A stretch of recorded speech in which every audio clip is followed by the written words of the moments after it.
Welcome new fight जंगी में आप सभी का स्वागत है। मजाक मजाक में आ गए हो तो खबरें भी सुन ही लो। और सबसे बड़ी और सबसे पहली खबर यह है कि अरमान सरूकन को सस्पेंड कर दिया गया है। ये बात मार्केट में पिछले 8-9 दिन से चल रही थी कि नोएडा एथलेटिक कमीशन में हियरिंग चल रही थी कि अरमान सरूकन के साथ क्या किया जाए। तो मुझे इस बात की उम्मीद बिल्कुल थी कि अरमान सरूकन को सस्पेंड किया जाएगा, पर मुझे इस बात की उम्मीद नहीं थी कि अरमान सरूकन को 9 महीने के लिए सस्पेंड किया जाएगा। ठीक है, तो अरमान सरूकन को 9 महीने के लिए सस्पेंड किया गया है और साथ ही $25,000 का जुर्माना भी किया गया है। और ये किस बात के लिए किया गया है? आपको याद होगा कि फाइट से पहले, चार्ल्स ओलिवेरा वाली फाइट से पहले अरमान सरूकन का एक दर्शक के साथ अल्टरकेशन हुआ था और उस वजह से अरमान सरूकन पे जुर्माना हुआ है। मैं पहले अपनी स्थिति स्पष्ट कर दूं ताकि आपको समझ में आए कि मैं किस जगह पे हूँ। मेरा मानना है कि जिसके पास जो चीज़ ज़्यादा होती है उस चीज़ की जिम्मेदारी उसके पास ज़्यादा होती है। अरमान सरूकन के पास ताकत और स्किल ज़्यादा है किसी भी आम इंसान के मुकाबले, तो अरमान सरूकन पर ज़्यादा जिम्मेदारी होती है कि अपने स्किल्स का सही तरीके से उपयोग करे। ठीक वैसे ही जैसे आपको हमेशा एग्जांपल दिया जाता है कि कुत्ता जब जाता है ना हाथी जब जाता है रास्ते से तो कुत्ते भौंकते हैं, पर हाथी माइंड नहीं करता। इसलिए नहीं क्योंकि हाथी योगा करके आया और बहुत ही काम और कूल आदमी है, पर इसलिए क्योंकि हाथी को अपनी ताकत का एहसास होता है। उसे पता है कि अगर कुत्ते को मैंने हल्का सा भी पैर हिला दिया तो कुत्ता फुटबॉल बन जाएगा। इसीलिए अरमान सरूकन ने जो किया वो सही तो नहीं था। अब आप में से कुछ कह सकते हैं कि जो दर्शक ने जो किया वो सही था कि नहीं। बाकी दर्शक तो कुत्ता है, वो तो भौंके गई, वो अपने पैसे वसूल करने आया है। आप हाथी हो, आपको सीधे तरीके से चलना है। तो मैं दर्शक की तो बात ही नहीं कर रहा हूँ। दर्शक हम सभी जैसे टुच्चा ही होगा। तो अरमान सरूकन ने गलत किया, इस बात पे मुझे कोई शक और दो राय नहीं है। पर जुर्माना $25,000 से भी मुझे कोई परेशानी नहीं है। पर 9 महीने का बैन जो है, 9 महीने का सस्पेंशन जो है, ये मेरे को थोड़ा खटक रहा है। तो मैं क्या करूँगा, अभी जाके मैं दूसरे सस्पेंशंस पे ध्यान दूंगा कि अमेरिकन फाइटर्स में कितना सस्पेंशन हुआ है सेम चीज़ों पे, है ना। क्योंकि मुझे लग रहा है कि रशिया के खिलाफ कुछ चल रहा है अमेरिका में तो चल ही रहा है, बट ऐसा लग रहा था कि एमएमए की दुनिया में नहीं चल रहा, बट अब लगता है कि एमएमए की दुनिया में भी बहुत चल रहा है। तो देखते हैं क्या होता है। इन सब की वजह से लाइट वेट का जो पूरा माहौल है ना वो एकदम से बदल जाएगा। आप कल परसों से आप देखना चालू करोगे कि लाइट वेट के फाइटर जो है टाइटल के लिए चैलेंज करना चालू कर देंगे, क्योंकि उन्हें पता है कि अरमान जो है अगले 7 महीने नहीं आने वाला है। 7 महीने इसलिए कह रहा हूँ क्योंकि जुर्माना जो सस्पेंशन है वो जो घटना हुई थी उसकी तारीख से चालू होगा, है ना। ठीक, चलो अगली खबर की तरफ चलते हैं। वैसे मैं इस मुद्दे के बारे में आपसे बात करना चाह रहा था पर मौका नहीं मिल पा रहा था, पर नेट डियाज ने मौका दे दिया है तो बात कर लेते हैं।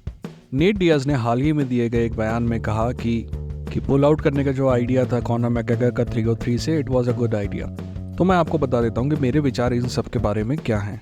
अगर आप इस चैनल को देख रहे हैं तो आपको पता होगा कि कई वीडियो ऐसे हैं जिनकी वजह से कॉनर के फ़ैन जो है वो नाराज़ हो जाते हैं, और कई वीडियो ऐसे हैं जो कॉनर के हेटर हैं वो नाराज़ हो जाते हैं। मैं हमेशा कॉनर के प्रति फेयर रहा हूँ।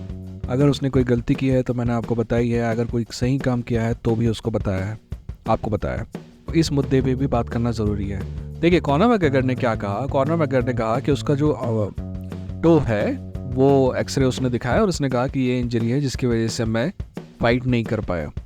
कॉनर मैकग्रेगर यही नहीं रुका। उसके बाद उसने कहा कि मैं करियर के उस दौर पे हूँ जहाँ मुझे ऐसे करने की ज़रूरत नहीं है, यानी कि अननेसेसरी रिस्क लेने की ज़रूरत नहीं है। और कॉनर मैकग्रेगर ने उससे आगे जाके ये भी कहा कि अगर जो मेरे फ़ैन होंगे वो चाहेंगे कि मैं 100% होकर फाइट करूँ, ना कि टूटा फूटा फाइट करूँ। ठीक है, ये बयान है। अब मैं सबसे पहले बात करता हूँ कि एमएमए वर्ल्ड का कैसा रिएक्शन था। पता है आपको एमएमए वर्ल्ड का रिएक्शन क्या था? एमएमए वर्ल्ड के जो लोग हैं टुच्चे, उनका रिएक्शन कुछ इस प्रकार से था कि यार कॉनर मैकग्रेगर तो पहले चैट मेंडिस के साथ इससे भी खतरनाक इंजरी के साथ फाइट कर चुका है, उससे पहले मैक्स होलोवे के साथ भी इंजरी के साथ फाइट कर चुका है, और अब नहीं कर रहा है। ये पुराना कॉर्नर नहीं है, ये नया कॉर्नर है और नया कॉर्नर डरता है। तो मैं इन सब लोगों से पूछना चाहूँगा कि मान लो कि कॉर्नर लंगड़ा लूला हो जाता और उसके पास $1 नहीं होता, तो ये क्या जाके उसके घर में पानी भरते क्या? नहीं ना, पड़े रहने देते उसको। भाई ये लोग ना उगते सूरज को सलाम करने वाले लोग हैं। ये कॉनर मैकग्रेगर का इंटरव्यू लेंगे, पर गलती से अगर कॉनर मैकग्रेगर को कुछ हो जाएगा और पैसा चले जाएगा ना तो उसको पूछेंगे भी नहीं। इसलिए ये लोग क्या सोचते हैं, इससे कोई फ़र्क नहीं पड़ता है। अब मैं बताता हूँ, ये बात भी सही है कि ये लोग गलत नहीं बोल रहे हैं। पुराना कॉनर मैकग्रेगर होता तो ये फाइट करता, रिस्क लेके बाकायदा फाइट करता और शायद जीतता भी। पता है उसको वो सब करना क्यों ज़रूरी था? चैट मेंडिस के साथ फाइट करना क्यों ज़रूरी था? मैक्स होलोवे के साथ फाइट करना क्यों ज़रूरी था? मैक्स होलोवे की फाइट में तो एक फाइट के साथ वो इंजरी के साथ आ रहा था, वो फाइट के अंदर एक और इंजरी हो गई थी। ठीक है, ये सब उसको इसलिए करना ज़रूरी था कि उस समय वो गरीब था और उसे सफलता के पास पहुंचने की हर अपॉर्चुनिटी को लेना ज़रूरी था। हर अपॉर्चुनिटी उसके लिए सब कुछ थी और उसके लिए रिस्क लेने को वो तैयार था। आज वो रिस्क लेने की उसको कोई मजबूरी नहीं है, उसके पास पैसा है, उसके पास फैंडम है, उसके पास सब कुछ है। तो क्या हो गया अगर एक फाइटर ने अपनी हेल्थ के बारे में भी 2 मिनट सोच लिया यार। आप बताओ, आप लोग मेरे को मजबूर कर रहे हो कि मैं कॉर्नर को डिफेंड करूं। Since when fighting injured is a good idea, it's never a good idea. अब में से कई लोग होंगे, अरे यार हम तो तैयारी करके बैठे थे। यार ठीक है ना दोस्त, फिर से कर लेंगे ना। वैसे भी हमें वो जो कार्ड मिल रहा था 303 वो टुच्चा कार्ड था, सच बात तो ये है, सभी को पता है। अभी जो कार्ड मिल रहा है उससे बेहतर कार्ड है। ठीक, इस विषय में बात हो गई, अब आगे बढ़ते हैं। अगली खबर अब्दुल अजीज कॉर्नर मैकग्रेगर और हबीब को लेकर है दोस्त। हबीब के बारे में कॉर्नर ने कुछ कहा, टुच्चापन जो है हमेशा करता है वो उसने किया। उसके बदले में हबीब ने कुछ नहीं कहा, क्योंकि आगे याद है आपको, हाथी चलता है, हाथी माइंड नहीं करता कुत्तों को। पर अब्दुल अजीज ने कहा कि दोस्त मैं अगर होता ना तो मैं थूक देता तेरे चेहरे पे। I can't wait to spit on your face. मेरे को पता है हबीब से मुझे एक लौती शिकायत ये है कि इस हरामखोर को वो अपने आसपास क्यों रखता है। अली अब्दुल अजीज जो है ना, बहुत ही घटिया टाइप के मैनेजरों में से एक है, जिसको अपने खिलाड़ियों की बहुत कम फिक्र रहती है। ये इकलौता ऐसा चूतिया है जो अपने टॉप लेवल के 2 फाइटर्स को आपस में लड़ा देता है नंबर 1 कंटेंडरशिप के लिए, जबकि वो दोनों फाइटर किसी और फाइटर से फाइट करके दोनों नंबर 1 कंटेंडर बन सकते हैं। ऐसा एक बार नहीं, 3 बार मैं देख चुका हूँ पिछले 7 साल में। ऐसा कोई भी मैनेजर जो अपने फाइटर से सीरियसली ईमानदारी से उनके लिए काम करता है, उनके प्रति वफादार है ना, वो ऐसा नहीं करेगा। ये आदमी हबीब के आसपास भटकते रहता है, बड़े बड़े फाइटर्स के आसपास भटकते रहता है, छोटे छोटे फाइटर्स का हक खाते रहता है। ये मुझे बिल्कुल भी पसंद नहीं है। और स्निच की तो कोई इज्जत की ही नहीं जा सकती यार, जो अपने दोस्तों के बारे में पुलिस को बता दे, भले ही वो दोस्त कैसे हों, उसकी क्या इज्जत कर सकते हैं। तो जब अली अब्दुल अजीज कहता है ना कि मैं मतलब वेट नहीं कर सकता कि कब तेरे चेहरे पर थूकूं, तो उसको मैं यही कहना चाहता हूँ, दोस्त शेर सुनने में मज़ा आता है, शेर सुर क्या क्या बोल दिया यार मैंने। कुछ ऐसा था कि शेर सुनने में मज़ा आता है, शेर कहने में मज़ा आता है, पर जब शेर सामने आता है तो आगे से गीला पीछे से पीला हो जाता है। ठीक है ना, अगर सीरियसली कॉर्नर में अगर सामने आ गया तो खुदा खुदा के मारेगा तुमको। ठीक, तो अपनी जवान थोड़ा अंदर लेने का और औकात में रहने का। आगे बढ़ते हैं। सोनी स्ट्रिकलैंड ने कहा है कि ये जो अफवाहें चल रही हैं कि वो फाइट करने वाला है रॉबर्ट विटेकर से, ये सारी बकवास अफवाहें हैं। वो वेट करने वाला है अपने टाइटल शॉट के लिए, और यही सही तरीका है, ऐसा ही करना चाहिए। जब एक अपॉर्चुनिटी आपने अचीव कर लिया है तो बीच में छोटी मोटी फाइट लेके उसको खतरे में डालने का कोई तुक नहीं बनता है। यूएफसी आप पे दबाव बनाएगी, पर आपको टेंशन नहीं लेने का है, आपको अपनी बात पे अड़े रहने का है। अरे यार वैसे तो और भी कुछ खबरें हैं, पर वो प्योरली टुच्ची हैं, है ना। तुम्हारा टाइम वेस्ट करने का मेरा कोई इरादा नहीं है, और वैसे ही वीडियो 6-7 मिनट से ज़्यादा का हो गया, तो बंद करते हैं इसको। ठीक है, अपना ख्याल रखो, अपनों को ख्याल रखो। ये तो इन फट जंग की लड़ेंगे।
जीतेंगे।